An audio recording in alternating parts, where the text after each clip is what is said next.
бесуботӣ дар бозори арзи Тоҷикистон ва то рафт жарфтар шудани буҳрони иқтисодӣ бархе аз сокинонро аз сарнавишти амонатҳои онҳо дар бонкҳои Тоҷикистон нигарон кардааст. Сокинони кишвар ки солҳои ахир то рафт эътимодашон ба бонкҳо бештар мешуд ва пасандозҳои худро дар бонк мегузоштанд, таи беш аз як моҳи ахир дар ин андешаанд ки пулҳои худро бозпас бигиранд ва ё то фароратии рӯзҳои беҳтар сабр кунанд.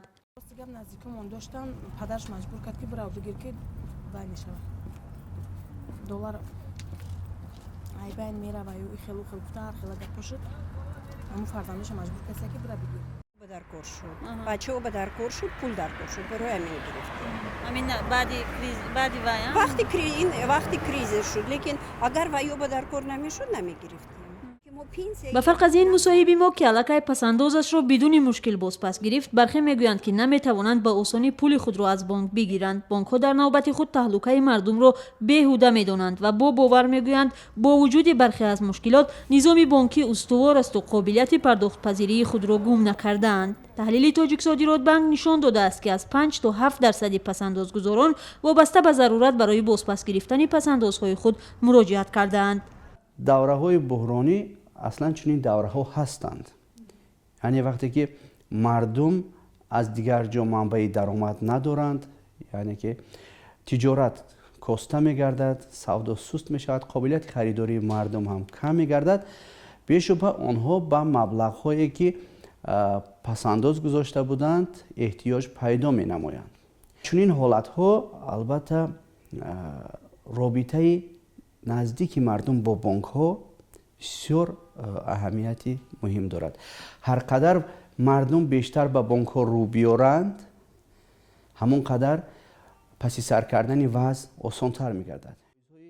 масъулини Тоҷиксодиротбонк мегӯянд онҳо тасмим доштанд аз оғози сол баҳраеро ки барои пасандозҳо муайян шудааст поин баранд, аммо бо таваҷҷӯҳ ба вазъи буҳронӣ ва ба хотири ҷалби муштариён ин баҳра ва имтиёзҳои қаблӣ нигаҳ дошта шудааст.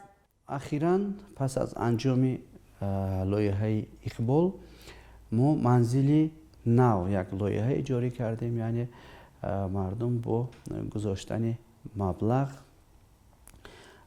метавонанд ҳам соҳиби фоизи муайян гарданд ва ҳам соҳиби имконият барои бурди манзил. солҳои ахир бонкҳои кишвар аз афзоиши пасандози сокинон хабар медоданд. сандуқи амонати Тоҷиксодиротбонк солона 20% афзоиш доштааст. бонки давлатии амонатбонк шумори амонатгузорони худро ба беш аз 1 миллион нафар баробар медонад. касе ки пасандозша боғлаташ омадааст хафо гирад, ягон монегӣ нест, чанд қадаре ки бошад мо сари вақт таъмин карда дода метавонем. иқтисодшиносон бо суръат поин рафтани пули миллӣ ва камчин шудану болоравии долларро ки ба кори бонкҳо бетаъсир намонд сабаби аслии ноумедӣ ва нигаронии мардум арзёбӣ мекунанд. аммо онҳо ҳам таъкид мекунанд ки ҷое барои тарсу ҳарос нест ва пули мардум эмин нигоҳ дошта мешавад. ҳамиро бояд хотиррасон кард ки Тоҷикистон метавонад ки пасандозҳои шаҳрвандои худашро чикор кунад, эмин нигоҳ дорад, чунки қонуни банк вуҷуд дорад. қонуни ҷумҳурии Тоҷикистон дар бораи ҳимояи соҳибкорон ва ҳимояи банк ва фаъолияти бонкӣ вуҷуд дорад. барои ин банкҳоро бояд мебоист ки имиҷи худашонро пеш аз ҳама боло баранд.